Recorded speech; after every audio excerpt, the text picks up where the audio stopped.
Good morning students. कैसे हैं आप लोग? तो आज से हम एक रिवीजन प्रोग्राम स्टार्ट कर रहे हैं। इसमें हमने पहला टॉपिक लिया है ग्रेविटेशन एंड ग्रेविटी।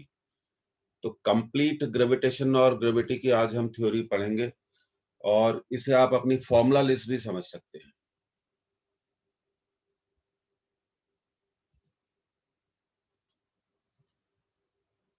तो वन बाय वन हम सारे टॉपिक को रिवाइज करेंगे।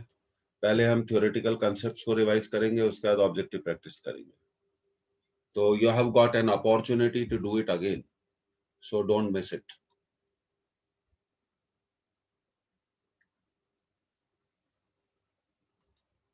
चलिए आज की क्लास स्टूडेंट शुरू करते हैं और आप हेडिंग डाल दीजिए gravitation and gravity. Gravitation and gravity. तो सबसे पहला पॉइंट हम इसमें डिस्कस करेंगे न्यूटन्स लॉ ऑफ ग्रेविटेशन।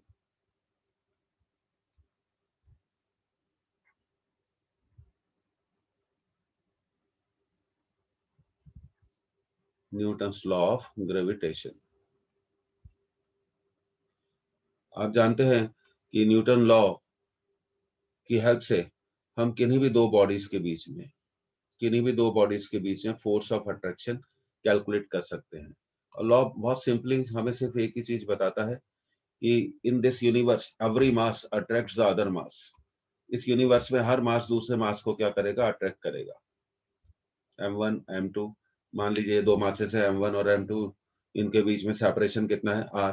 तो हम न्यूटन्स लॉ अप्लाई कर सकते हैं G M1 M2 upon R square, और G को आप कहेंगे universal gravitational constant. Universal gravitational constant. और G की वैल्यू होती है 6.67 into 10⁻⁻11 newton into metre square upon kg square. Newton into metre square upon kg square. इसके डायमेंशन भी आप निकाल सकते हैं। Dimension of G can be written as m-1। और हमने आपको सिखाया था कि कैसे डायमेंशन निकालना चाहिए। आप उस मेथड से डायमेंशन को क्या कर सकते हैं? कैलकुलेट कर सकते हैं। So in this universe, every mass attracts the other mass, and the force of attraction between two masses is given by F equal to G into M1 M2 upon R square, where R is the separation between the masses. The law is very clear. अच्छा, इसमें आप एक point note कर लीजिए। If the mass is spherical, ये बहुत important point है। If the mass is spherical, always measure the distance. Always, if the mass is spherical, always measure the distance from its centre. तो जब मास spherical होता है तो जो डिस्टेंस की वैल्यू है वो हम कहाँ से लेते हैं? हमेशा सेंटर से लेते हैं। इस बात को आपको ध्यान रखना चाहिए। तो ये हुआ आपका पहला पॉइंट। अब सेकंड पॉइंट हम डिस्कस करेंगे। We will discuss everything in this chapter, every possible thing. देखिए second point, acceleration due to gravity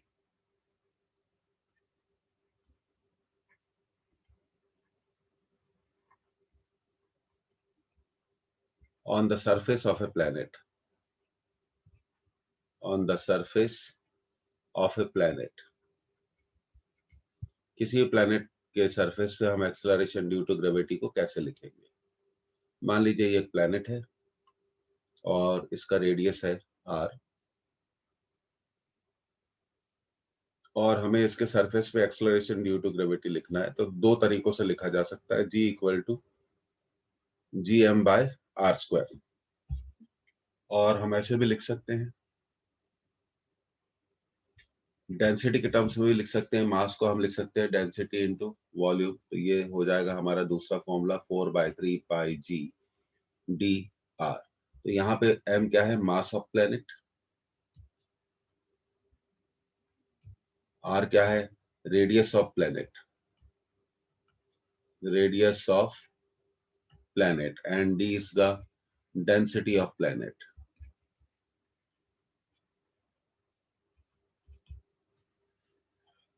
तो किसी भी प्लेनेट के सरफेस पे आप जी को दो तरह से एक्सप्लेन कर सकते हैं।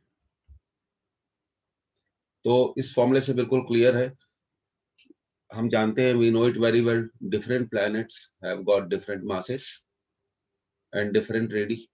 So the acceleration due to gravity, listen carefully, so the acceleration due to gravity will be different on different planets.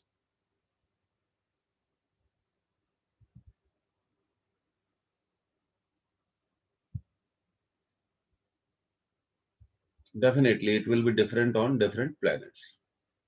अब तीसरा पॉइंट जो हम डिस्कस करेंगे इसमें, आप उसे नोट करिए।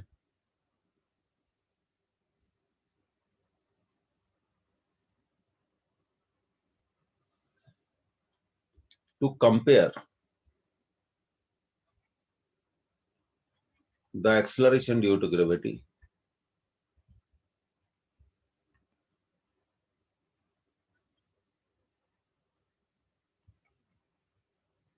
on the surface of two planets, इस पर एग्जामिनेशन में काफी क्वेश्चंस पूछे जाते हैं, तो हम इसे दो तरीके से कर सकते हैं। तो पहला है g is proportional to m by r square, we can write g1 upon g2 equal to m1 upon m2, r नीचे है डिनोमिनेटर में है, so we'll have r2 square upon r1 square.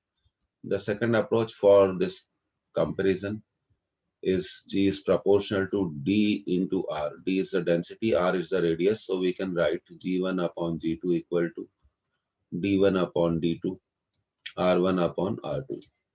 So today what I am trying to do, let me tell you very clearly, हम एक formula line पर काम करेंगे।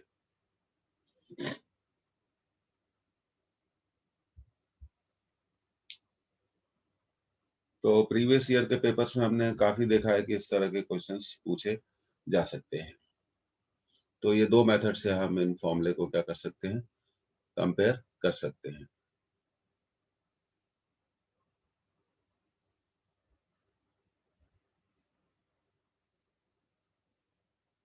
आगे हम बढ़ते हैं स्टूडेंट्स। वेरिएशन हमारी अगली हेडिंग है, variation in acceleration due to gravity.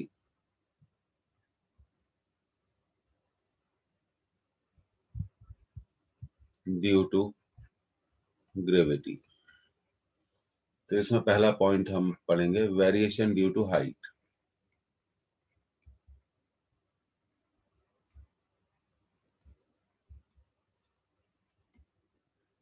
Variation due to height,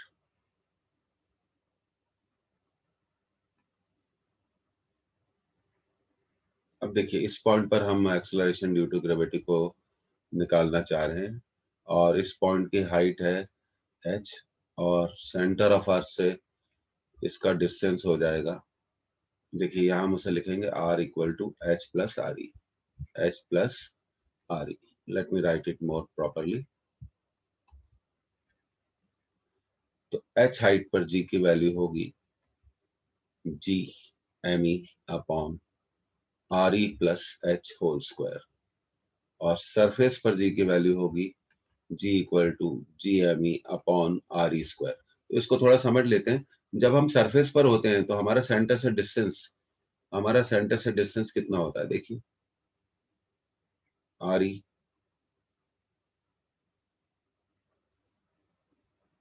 और जब हम h हाइट पर होते हैं तो हमारा सेंटर से डिस्टेंस कितना हो जाएगा, बताइए आप, आर ई प्लस एच। तो क्लियरली यहाँ पे एक चीज हमें समझ में आती है, G H is less than G. क्यों? क्योंकि it is divided by R E plus H whole square and here it is divided by R E square. तो हम लिख सकते हैं, अच्छा इसमें दो तरह से हम इसको डील कर सकते हैं, यह हमेशा आप ध्यान रखिए, G H upon G equal to R E upon R E plus H whole square. So we can write G H equal to G into R E plus R E upon R E plus H whole square. तो आप इसे note करिए, ये formula हम तब use करेंगे when h is large. इस फॉर्मूले के नीचे आप लिख दीजिए, this formula is used when h is large, when height is large.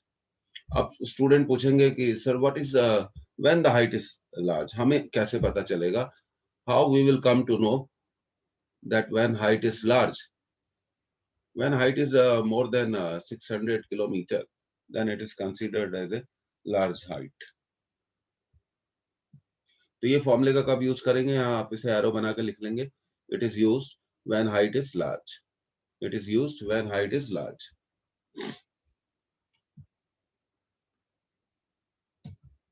इसे तब यूज किया जाता है जब हाइट क्या होती है, जब हाइट क्या होती है, लार्ज होती है. Okay, so when height is small,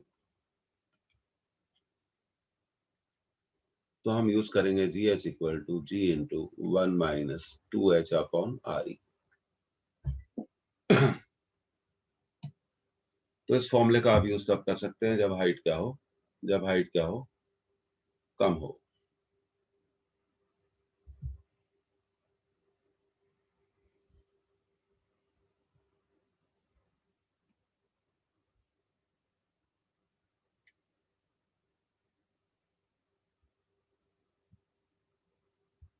अब एक इंपॉर्टेंट पॉइंट हम लिखेंगे, note.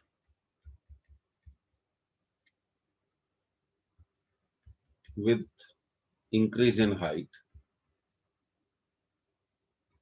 with increase in height from the surface of earth,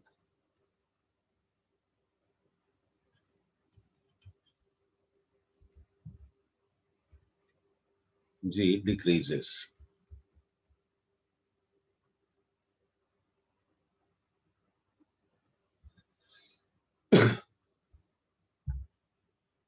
Sorry. Okay, अब सेकंड पॉइंट डिस्कस करेंगे, variation with depth. Variation with depth.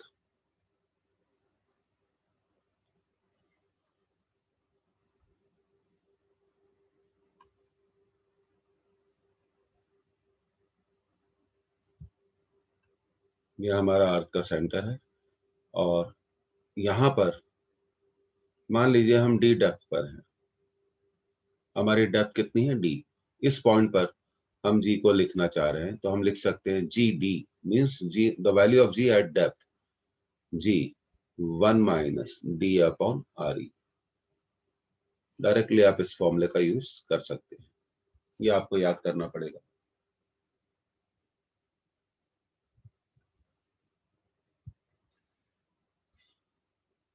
तो देखिए जब हम हाइट पर जाते हैं तो जी में डिक्रीज होता है, जी into 1 - 2h/re.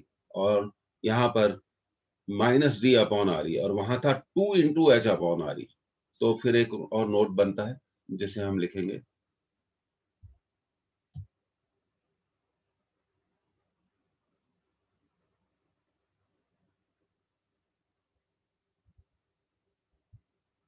with increase in depth. आप you can write down note number 1. With increase in depth, g decreases. With increase in depth, g decreases.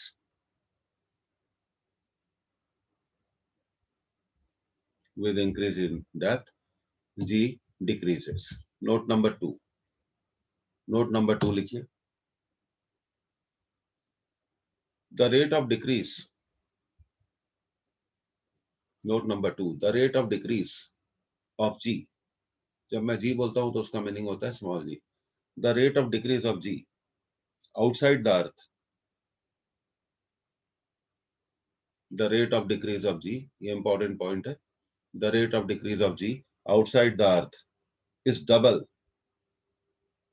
is double, is double to that of, is double to that of inside the earth, is double to depth, is double to that of inside the earth. ऐसा लिख लीजिए, is double to that of inside the earth. तो जी height पर जाने पे भी कम होगा, depth पर जाने पे भी कम होगा, पर ज्यादा कहाँ कम होगा, हाइट पर. अगर एक क्वेश्चन आए कि हम अर्थ के अंदर जाते हैं और हमें ऐसा पता चलता है कि जी डिक्रीजेस 2%, फिर उसी क्वेश्चन में एक लैंग्वेज आती है, अगर हम उतनी ही हाइट पर चले जाएं जितना हम डेप्थ पर गए थे, अगर हम उतनी ही हाइट पर चले जाएं जितना हम डेप्थ पर गए थे, तो जी में परसेंटेज चेंज क्या होगा? तो नीचे जब गए थे तो ये गिवन है 2%, तो ऊपर गए थे तो डबल हो जाएगा क्योंकि वो 2h अपॉन आ रही है। तो आंसर होगा ऐसे क्वेश्चन का 4%। नेक्स्ट तीसरा point,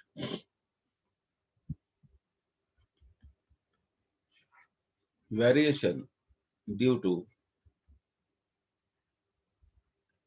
shape of earth.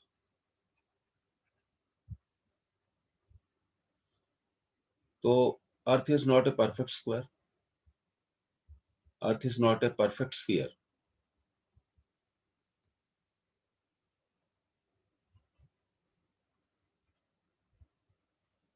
The radius of Earth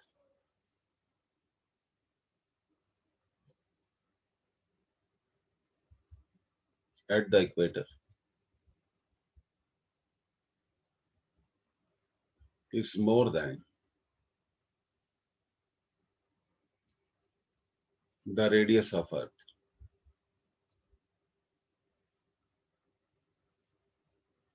at the pole.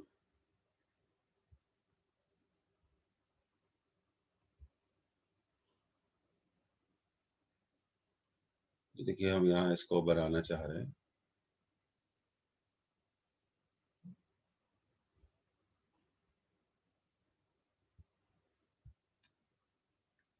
ये इक्वेटर है, इक्वेटोरियल लाइन, और ये यहाँ पर हम आ गए पोल पर। तो हमने सपोज कर लिया पोल पर रेडियस आर पी है और इक्वेटर पे रेडियस है आर ई। तो R E is greater than R P. तो इक्वेटर पे जी की वैल्यू होगी G M E upon R E का स्क्वायर, और पोल पे जी की वैल्यू होगी G M E upon R P square. तो जब बड़ी वैल्यू से डिवाइड होगा, when it is divided by bigger value, what will happen? We will get the value of G less. तो डेफिनेटली यहाँ पर हम कह सकते हैं G E is less than G P. यहाँ पर ई का मतलब है इक्वेटर और पी का मतलब है पोल।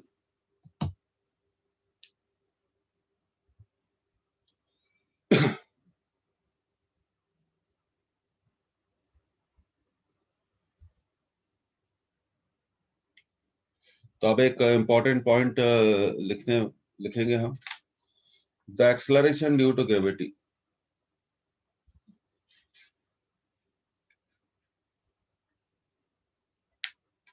The acceleration due to gravity, the acceleration due to gravity is more on the equator, is more on the equator, is more on the equator than poles, is more on the equator than poles.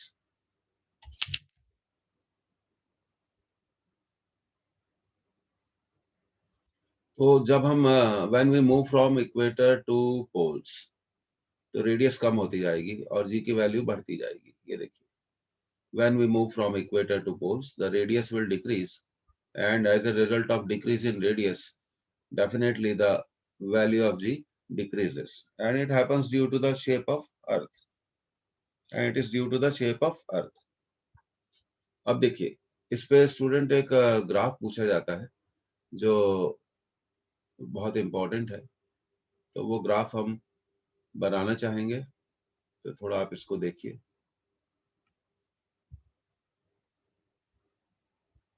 ये हमारा अर्थ हो गया, ठीक है।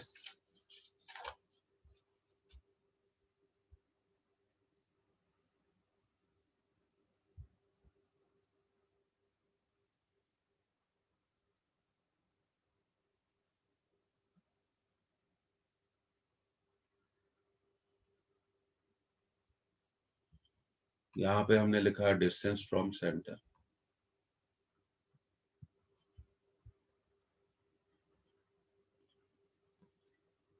Centre of earth, और यहाँ पे हमने लिया जी की वैल्यू।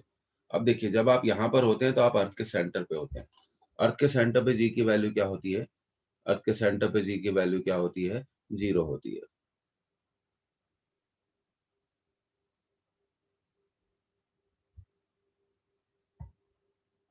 और यहाँ पर जो distance from the centre of earth क्या हो गया? Equal to the radius. तो 2 पॉइंट समझिए आप, सबसे इंपॉर्टेंट 2 पॉइंट्स हैं, आप थोड़ा इन्हें समझिए।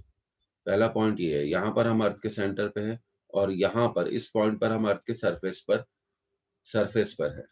तो अब बात कर रहे हैं ग्राफ की।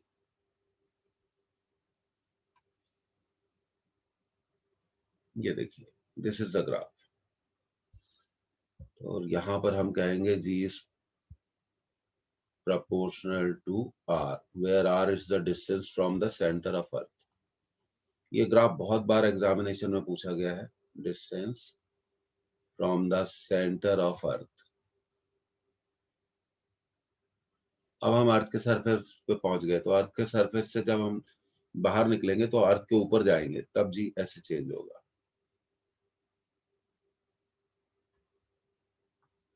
और इसे ऐसा भी कह सकते हैं, G is proportional to r to the power -2।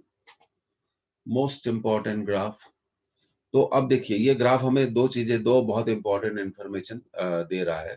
पहली इंपॉर्टेंट इंफॉर्मेशन दे रहा है कि अगर हम अर्थ के अंदर हों, inside the earth, inside the earth G कैसे चेंज होता है? लीनियरली चेंज होता है, G is proportional to R. Outside the earth, sorry,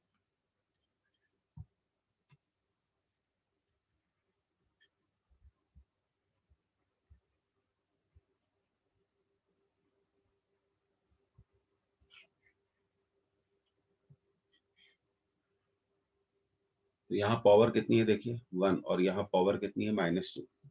इसमें भी पूछ सकते हैं।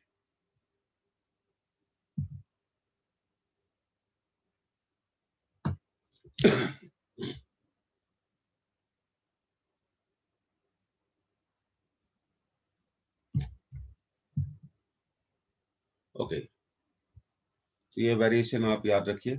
अब अगला पॉइंट करते हैं हम, variation in G due to rotation of earth.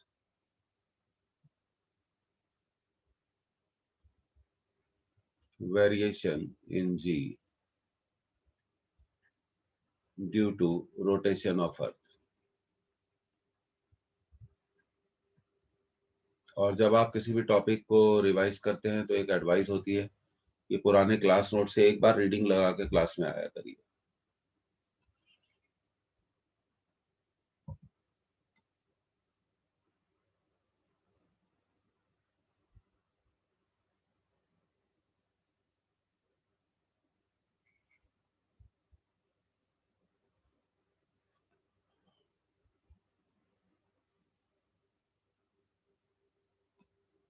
और आप जानते हैं earth is rotating about its own axis.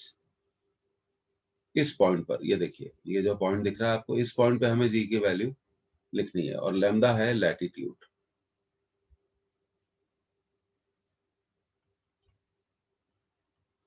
और ये है हमारा equator.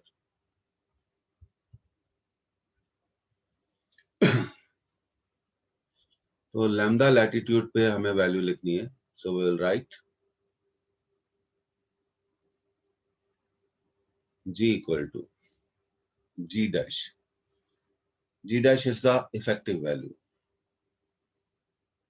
Ji minus omega square R E, radius of earth, cos square lambda. इस वैल्यू से आप किसी भी लैटिट्यूड पर जी की इफेक्टिव वैल्यू निकाल सकते हैं। Effective value of ji.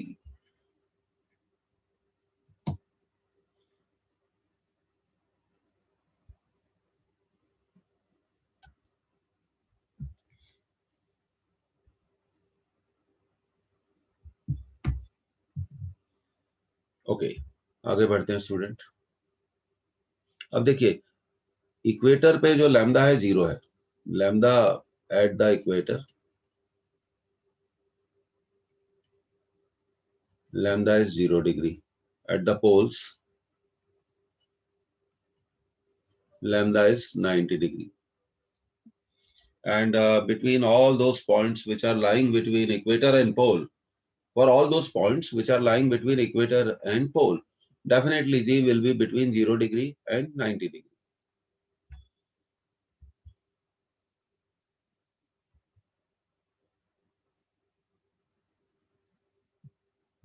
So let us calculate at the equator.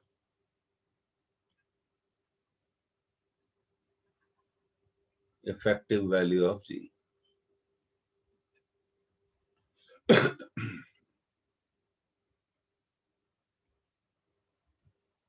G minus RE omega square. Because cos 0 is 1. So cos square 0 is also 1. Now at the poles.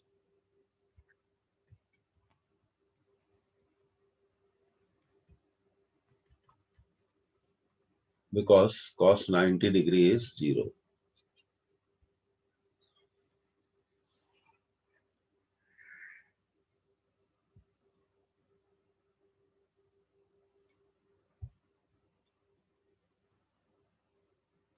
ये दोनों points को आपको याद रखना है,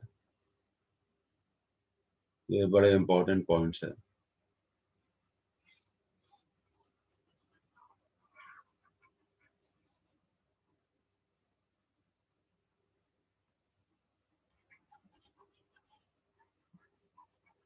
तो हाईलाइट करके रखिए.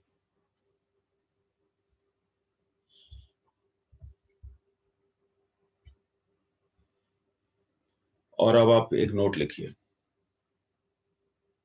Acceleration due to gravity,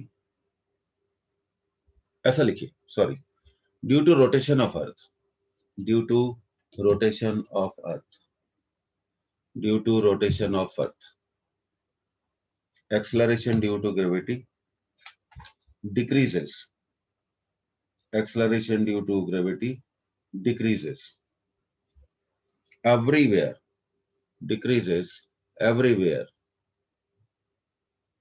decreases everywhere, but not on poles, but not on poles, but not on poles, but not on poles. ठीक है, अब आगे बढ़ते हैं स्टूडेंट्स.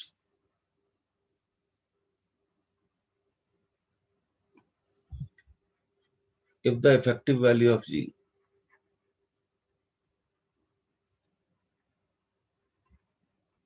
becomes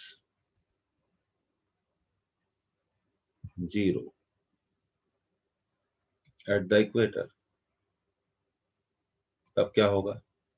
तो हमारे पास फॉर्मूला है.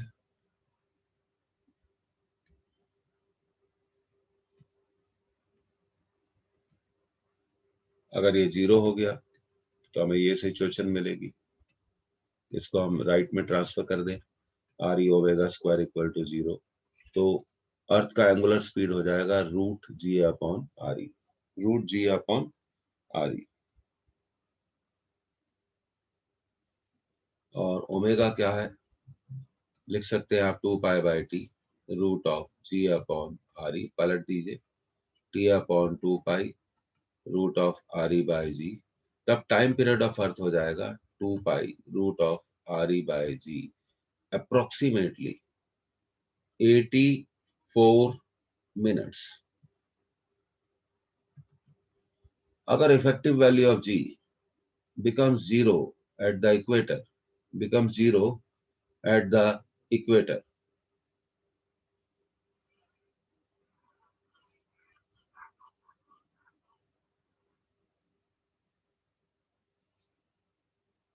और उस समय एंगुलर स्पीड क्या होगी? नोट कर लीजिए आप.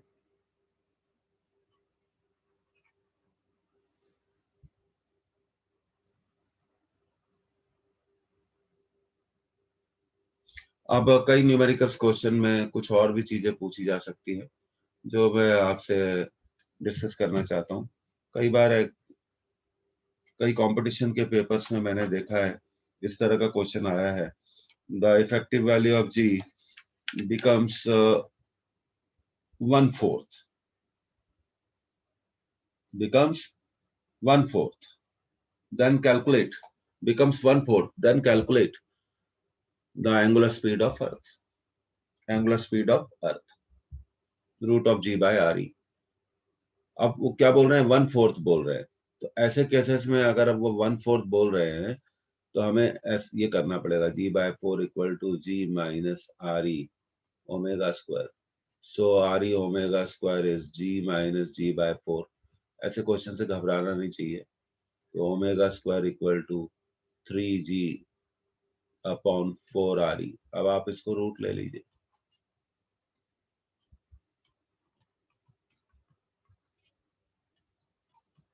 ऐसे क्वेश्चन से मत घबराइए. So this is all about variation in g due to rotation of earth. अब हम अगला मेन टॉपिक रिवाइज कर रहे हैं एक्सेलरेशन ड्यू टू ग्रेविटी पे, that is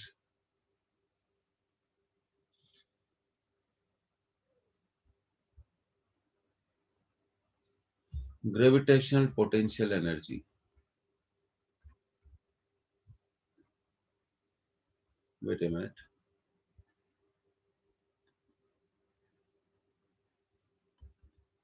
potential energy of a mass on the surface of earth.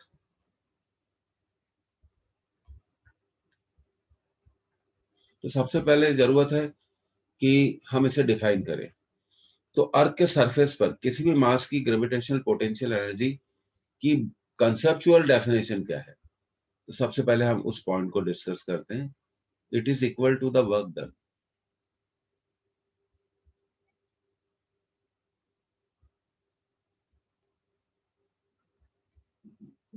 in bringing the mass from infinity to the surface of earth.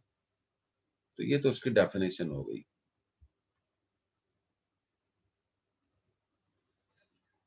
अब ये work done negative होगा. Why? इसलिए negative होगा because due to the attraction of earth, due to the, इसको समझने की जरूरत है, due to the attraction of earth, mass itself, mass itself moves to the surface of earth. वो अपने आप सरफेस ऑफ अर्थ पे आ जाएगा. और ऐसा क्यों होगा? क्योंकि अर्थ उसे अट्रैक्ट करेगी. So no external work is required. इसलिए किसी भी तरह के एक्सटर्नल वर्क की रिक्वायरमेंट नहीं है. तो जब एक्सटर्नल वर्क नहीं किया, when no external work is done, तो ऐसे केसेस में वर्क हमेशा क्या होता है, नेगेटिव होता है. तो ये तो पहला कंसेप्ट हो गया इसका फॉर्मूला, ओ सॉरी डेफिनेशन. इसके बाद दूसरा कंसेप्ट है फॉर्मूला, और फॉर्मूले को लगाएंगे कैसे ये भी हमें देखना है.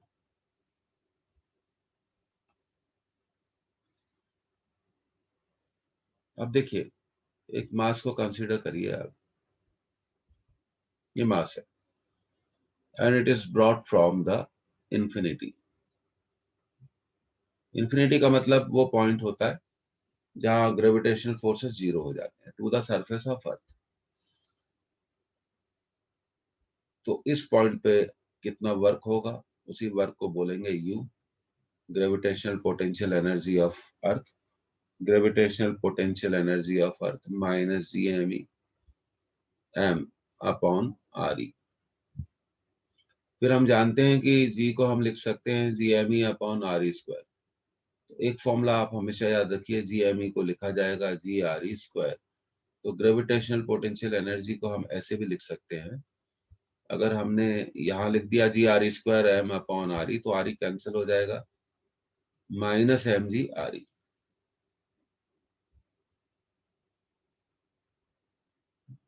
Minus M G R E. तो स्टूडेंट ये दो फॉर्मूले आपको याद रखने हैं. और दूसरा ये,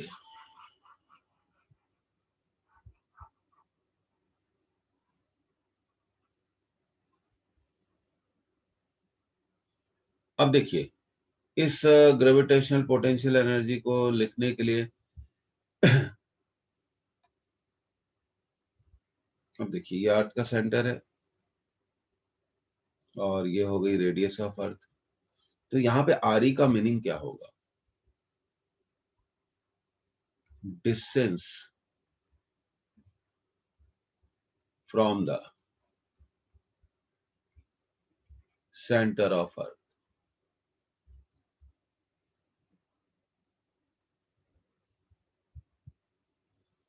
तो ग्रेविटेशनल पोटेंशियल एनर्जी का ये जो फॉर्मूला है जिसे मैंने हाईलाइट किया है, ये कब अप्लाई होगा?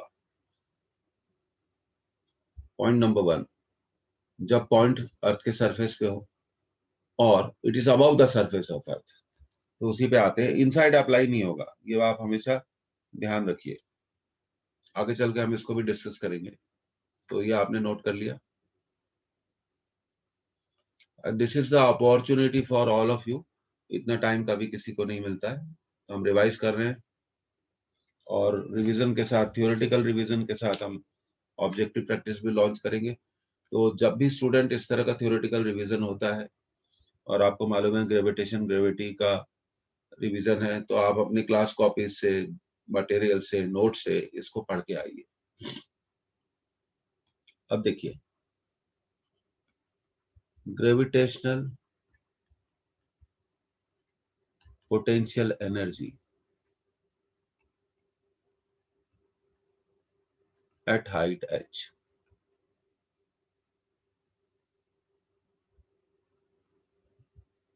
above the surface of earth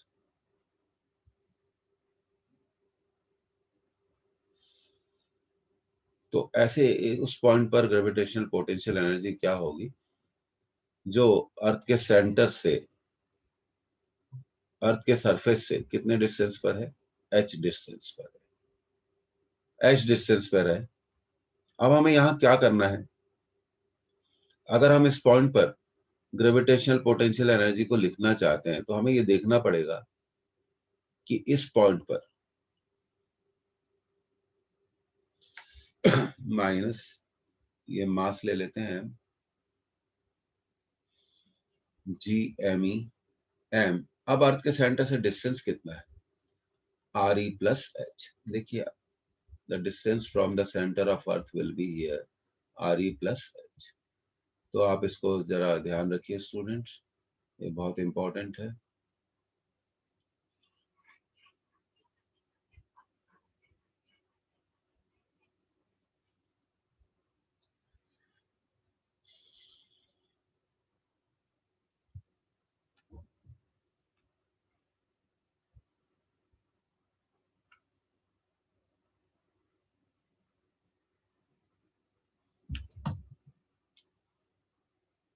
A lot of formula, a lot of concepts are required.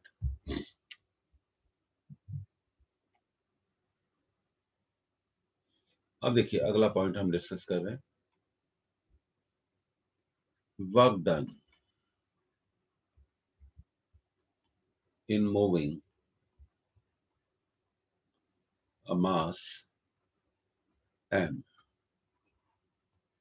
from the surface of earth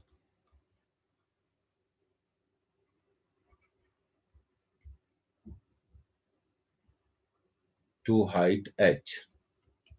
to height h, अर्थ के सरफेस से हम किसी मास को h हाइट पर ले जा रहे हैं, तो हमें कितना वर्क करना पड़ेगा? तो इसको कैलकुलेट करना स्टूडेंट बहुत आसान है। आप इसका एक बेसिक समझ लीजिए कैसे इसे कैलकुलेट किया जाता है। देखिए सबसे पहले आप अर्थ पर ग्रेविटेशनल पोटेंशियल एनर्जी लिखिए इस मास m की, that is u1 minus G M E m upon R E, that is equation 1। अब इसी मास की h हाइट पर, कितनी हाइट पर? h हाइट पर ग्रेविटेशन, इस मास को अर्थ के सरफेस से, इस मास को अर्थ के सरफेस से कहाँ लेकर गए हैं हम? h हाइट पर लेके गए हैं, तो वर्क तो करना पड़ेगा against the gravitation of earth. तो h हाइट पर आप ग्रेविटेशनल पोटेंशियल एनर्जी लिखिए u2 equal to minus G M E m upon re plus h। So let this equation is 2। तो वर्क डन होगा, हमेशा याद रखिए, U2 minus U1. It is always equal to the difference of gravitational potential energy.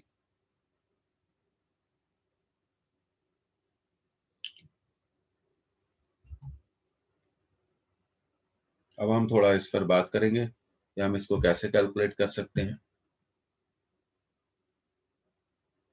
तो ये आपने लिख लिया U2 माइनस U1। तो चलिए माइनस करते हैं।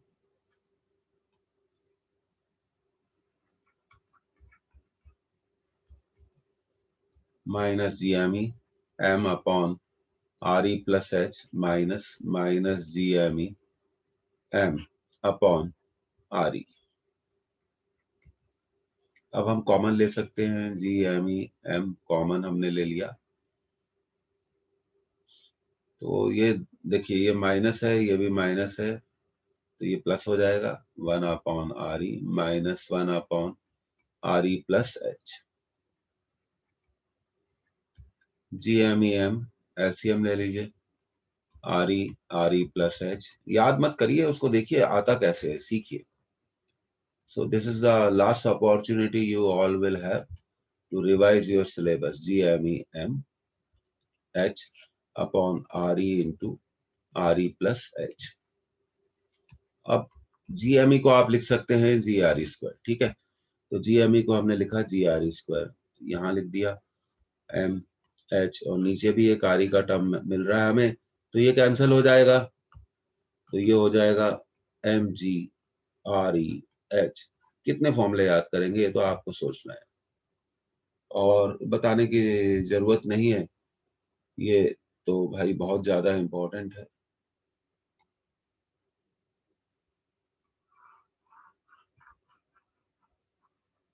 तो इसको हाईलाइट करना तो बहुत जरूरी हो गया।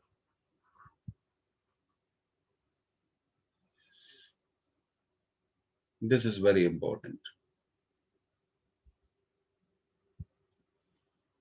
I am very hopeful and optimistic that you must be enjoying this class. और ये आपके पास एक मौका है, शानदार मौका है कि आप अपने सारे कोर्स को क्या कर लें, रिवाइज कर लें।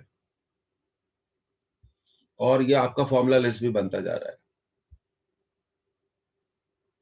तो your suggestions are always welcome. तो ग्रेविटेशनल पोटेंशियल एनर्जी के कंसेप्ट से हम वर्क डन कैलकुलेट कर सकते हैं। अब कई बार एग्जामिनेशन में ये पूछा गया है कि अगर हम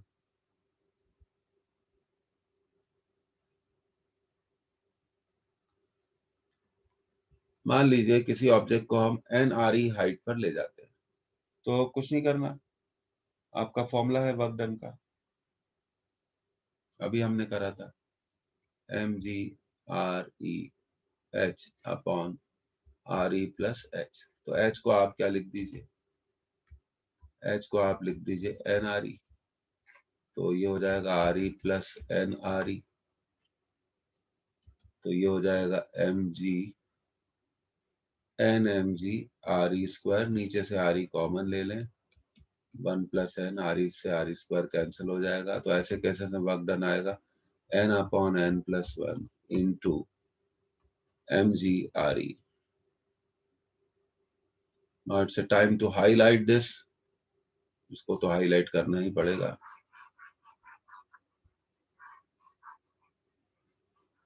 और सीखिए कैसे आता है।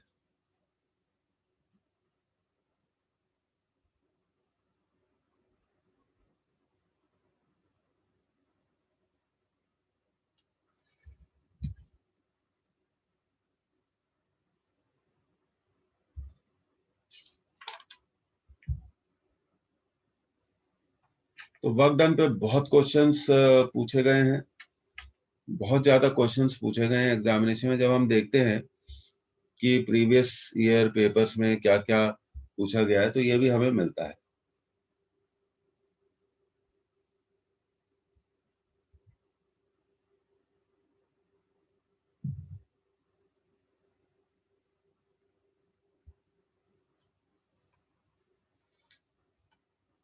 तो वर्क डन पे एक बहुत क्वेश्चन पूछा जाता है, और कई बार एग्जामिनेशन में ऐसे क्वेश्चंस को पूछा गया है। और मुझे लगता है कि ये क्वेश्चंस बहुत इंपॉर्टेंट होते हैं, इसलिए आपको ये पर्टिकुलर थ्योरी मालूम होना बहुत ज्यादा जरूरी है। You must know. और कई बार वर्क डन की जगह एक और दूसरी लैंग्वेज यूज कर लेते हैं कि what is the change in gravitational potential energy. Gravitational potential energy में कितना चेंज होगा इसको कैलकुलेट करिए, तो कर सकते हैं। तो चेंज इन, जब पूछा गया है कि change in gravitational potential energy, तो that is equal to the work done, क्योंकि वर्क डन हमने कैसे निकाला था, U2 माइनस U1 से, U2 माइनस U1 से।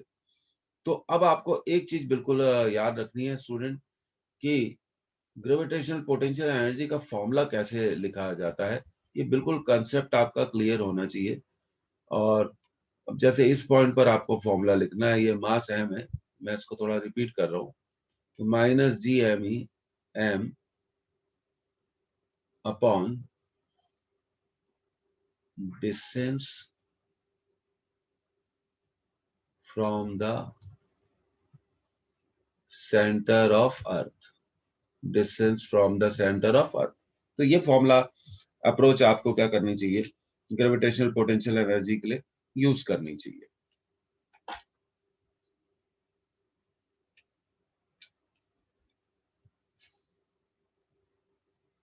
अब distance from the centre of अर्थ, अब डेफिनेटली यहाँ पर जो डिस्टेंस है फ्रॉम द सेंटर ऑफ अर्थ, ये देखिए ये डिस्टेंस क्या हो गया आपका, ये डिस्टेंस हो गया RE।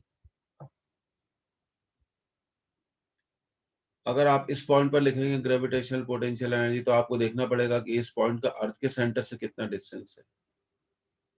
तो ये अप्रोच ग्रेविटेशनल पोटेंशियल एनर्जी की आपको हमेशा याद होनी चाहिए।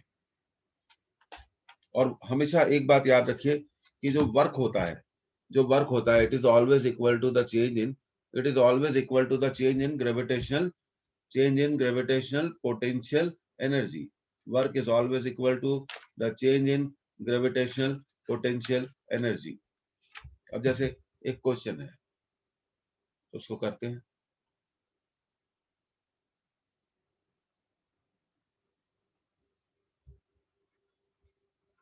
A mass m is moved from the surface of earth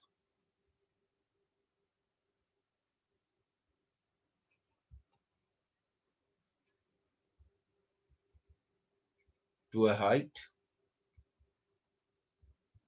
h equal to 2RE. Find the work done.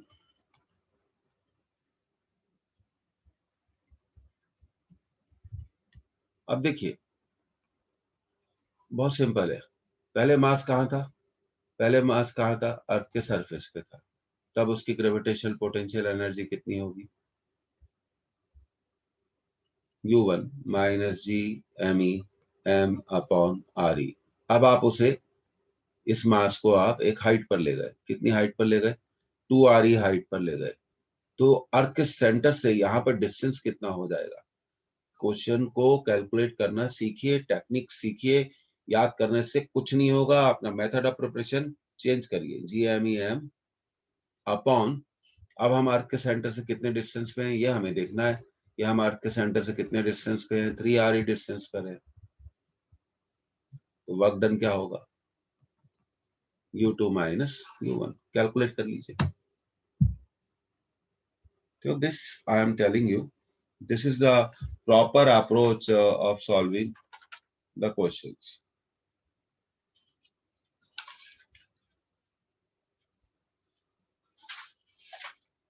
It's a vast chapter, detailed theory है।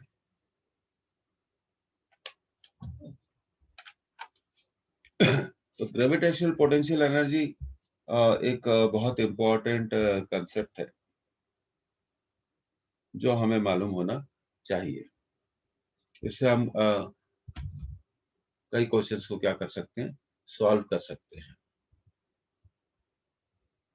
तो W इक्वल टू आप क्या करिए, U2 माइनस U1, और जैसे ही आपने W equal to U2 minus U1 किया, तो फिर आपके ये सारे क्वेश्चंस, ये U2 है आपका और ये U1 है, और ये हो गया आपका W equal to U2 minus U1।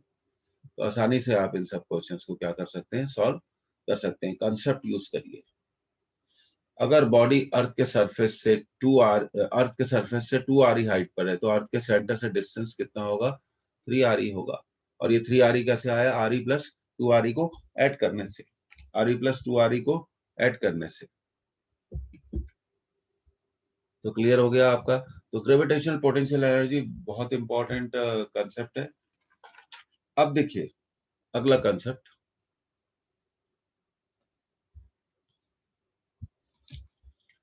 Escape energy.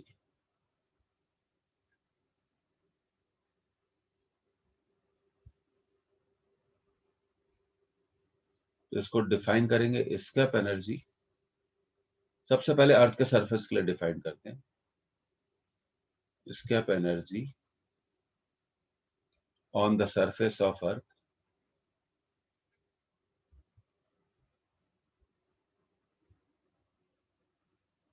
is the minimum energy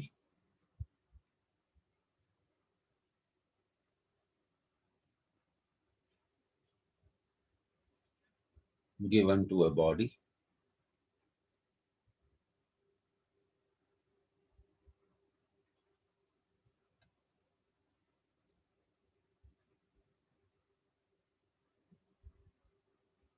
on the surface of earth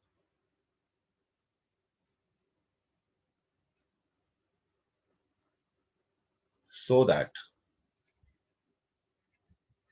it crosses the gravitational field of earth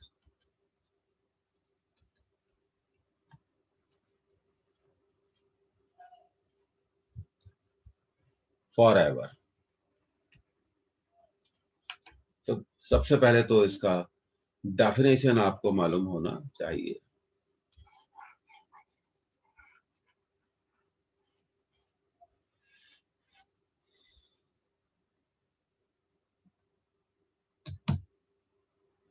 अब अगले पॉइंट पर आते हैं स्टूडेंट। सबसे इंपॉर्टेंट बात है कि अर्थ के सरफेस पे ग्रेविटेशनल पोटेंशियल एनर्जी का फॉर्मूला क्या होगा।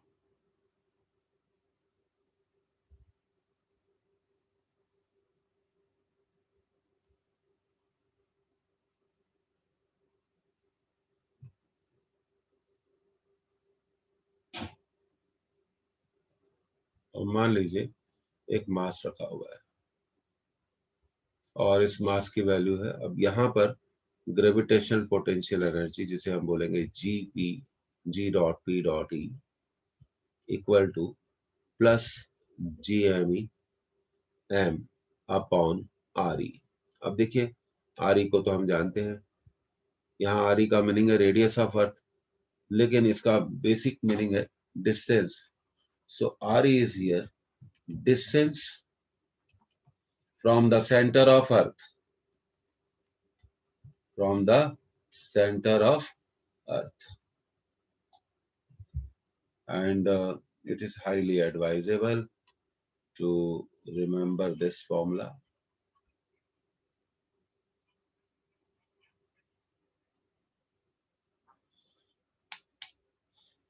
Students often make a complaint कि हम भूल जाते हैं। तो आपको मैं बताना चाहता हूं कि जब हम लिखते कम है, when we write less, तो मेमोरी हमारी वीक हो जाती है। तो जो भी प्रैक्टिस करिए लिख कर करिए, बार बार करिए और समझ के करिए।